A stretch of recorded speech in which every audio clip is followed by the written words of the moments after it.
Mondal's Cooking.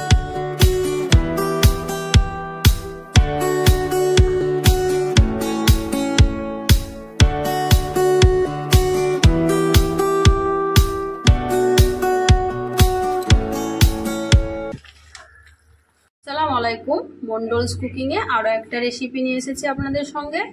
তো আজকে recipe হলো আলু দিয়ে চিকেন কষা। তো চিকেন কষাটা করার জন্য যেসব উপকরণগুলো আমি এখানে নিয়েছি আমি 300 গ্রাম চিকেন, আর নিয়েছি এখানে 250 গ্রাম আলু একটু মোটা সাইজ করে কেটে নিয়েছি। এখানে নিয়েছি 3টে পেঁয়াজ আমি ভালোভাবে কেটে নিয়েছি, আর নিয়েছি 2টো টমেটো, পাকা টমেটো নিয়েছি এখানে, এটাও কেটে নিয়েছি টুকরো করে। এখানে নিয়েছি 2টো তেজপাতা, একটা এলাচ, আর নিয়েছি এখানে কারি পাতা। তো এটা কারি পাতার বদলে আপনারা চাইলে ধনে পাতা ব্যবহার করতে পারেন। আর এখানে নিয়েছি রান্নার তেল, এখানে পরিমাণ মতো রান্নার তেল নিয়েছি। এখানে জিরে ধনে একসঙ্গে আমি গুঁড়ো করে নিয়েছি, হলুদ গুঁড়ো, লবণ, আদা রসুন বাটা, লঙ্কা গুঁড়ো, আর এখানে নিয়েছি কিছু পরিমাণ গোলমরিচের গুঁড়ো। তো প্রথমে আমি চিকেনটাকে ভালোভাবে রান্না করে নেব। চিকেনটা রান্না করার জন্য আমি ওভেনটা জ্বালিয়ে কড়াইটা বসিয়ে দিলাম। কড়াইটার মধ্যে আমি যে তেলটা নিয়েছিলাম সেটা ঢেলে দিলাম। এটা পরিমাণ মতো দিতে হবে। আর যে একটা এলাচ নিয়েছিলাম সেই এলাচটা দিয়ে দিলাম। এবার একটু গরম করে নেব তেলটা, তারপর পেঁয়াজটা দিয়ে দেবো।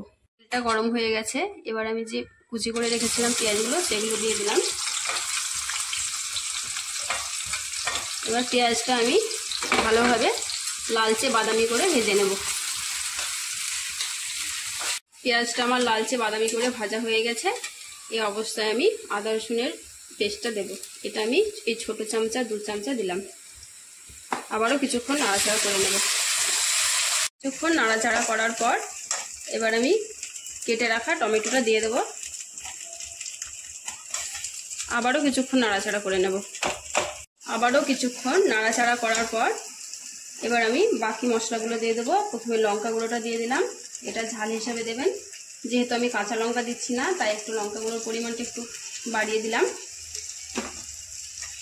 এবার একটু নেড়ে নেব। হলুদটা 1 চামচা দিলাম, এটা পরিমাণ মতো দেবেন। দিয়ে একটু পানি দিয়ে আমি ভালোভাবে মশলাটা কষিয়ে নেব। এবার একটু পানি দিয়ে দিলাম, ভালোভাবে মশলাটা কষিয়ে নেব। মশলাটা পুরোপুরি কষানো হয়ে গেছে, দেখুন মশলা থেকে তেল ছেড়ে দিয়েছে। তো এই অবস্থায় আমি জিরে ধনের গুঁড়োটা দিয়ে দেব। এটা পরিমাণ মতো দিতে হবে। আর যে গোলমরিচ নিয়েছিলাম সেই গোলমরিচের গুঁড়োটাও দিয়ে দেব। এবার এর মধ্যে একটু নাড়াচাড়া করে আমি চিকেনটা দিয়ে দেব। এবার চিকেনটা আমি হাই ফ্লেম থেকে লো ফ্লেম করে কিছুক্ষণের জন্য রান্না করে নেব।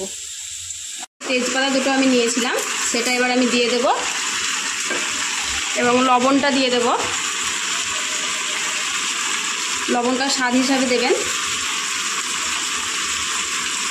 আবারও কিছুক্ষণ নাড়াচাড়া করে আমি একটা ঢাকা দিয়ে কিছুক্ষণের জন্য রান্না করে নেব। কিছুক্ষণ ঢেকে রাখার পর দেখুন চিকেনটা থেকে কত পানি বেরিয়েছে।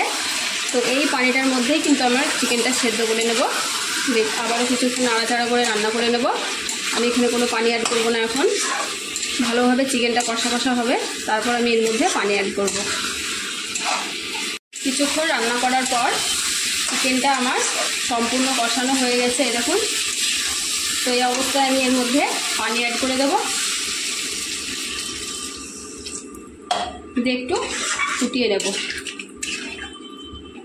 চিকেনটা আমার ভালোভাবে ফোটানো হয়ে গেছে। তো এই অবস্থায় আমি কড়াইটা এবার নামিয়ে নেব।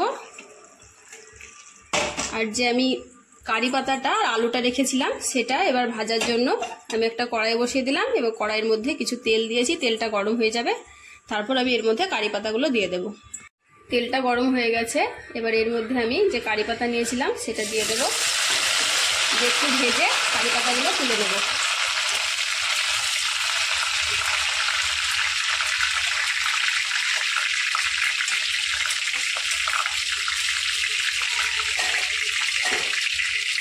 কারি পাতাগুলো আমার ভাজা হয়ে গেছে।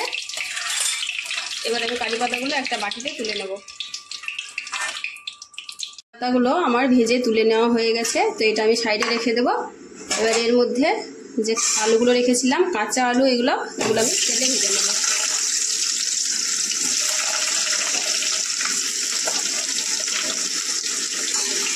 এটা আমি ভালোভাবে লাল করে ভেজে নেব। আলুগুলো আমার সব ভাজা হয়ে গেছে, দেখুন লাল লাল করে ভেজেছি। তো আলুগুলো সব আমি একটা থালার মধ্যে তুলে নেব।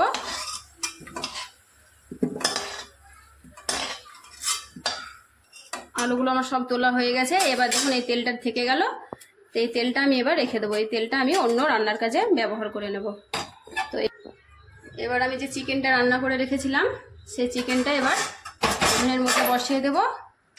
ওভেনটা চালিয়ে এবার আমি আলুগুলো সব দিয়ে দেবো, দিয়ে আবারও কিছুক্ষণ আমি ভালোভাবে রান্না করে নেব, যাতে আলুগুলো ভালোভাবে সেদ্ধ হয়ে যায়। আমি একবার লবণটা দেখে নেব। লবণটা কিন্তু পরে কম বেশি করা যায়, তো আমি একবার লবণটা দেখে নেব। তো লবণটা আমার একটু লাগবে, তাই আমি একটু দিয়ে দেব। আবারও কিছুক্ষণ রান্না করে নেব। আবারও কিছুক্ষণ রান্না করার পর একবার দেখে নেব আলুগুলো সেদ্ধ হয়েছে কিনা। তো এই দেখুন ভেঙে যাচ্ছে আলুগুলো, তো আমার আলুগুলো সেদ্ধ হয়ে গেছে। তো এই অবস্থায় আমি ভেজে রাখা কারি পাতাগুলো দিয়ে দেব এবং ওভেনটা বন্ধ করে কড়াইটা নামিয়ে। এই হলো আজকের আমার রেসিপি, আলু দিয়ে চিকেন কষা। তো আপনারাও বাড়িতে থাকা সামান্য কিছু চিকেন দিয়ে আলু রান্না করে ঘর ভর্তি লোককে খাওয়াতে পারবেন। তো আমার এই চিকেন দিয়ে আলু কষা রেসিপি কেমন হয়েছে অবশ্যই আমাকে কমেন্ট করে জানাবেন। ভালো লাগলে লাইক, কমেন্ট এবং শেয়ার করবেন। আরও নতুন নতুন রান্নার ভিডিও পেতে চ্যানেলটিকে সাবস্ক্রাইব করবেন। ভালো থাকবেন, সুস্থ থাকবেন। আল্লাহ হাফেজ।